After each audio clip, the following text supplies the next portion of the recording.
Hey everyone! In today's video, I'll show you how to change the language on the Xbox app and Game Pass, whether you're on PC or using an Xbox console. Let's start with PC. The Xbox app actually follows your Windows language settings, so you have to change it from Windows.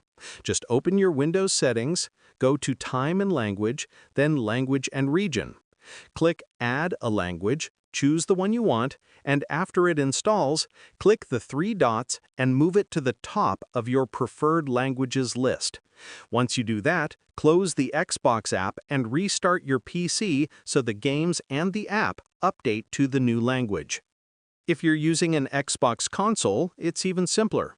Go to your settings, head over to System, then Language and Location.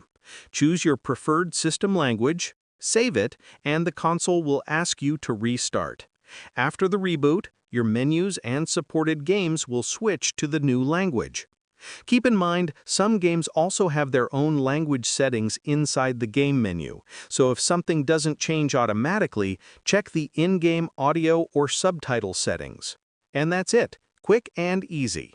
If this helped you out, don't forget to like the video and subscribe for more simple tutorials.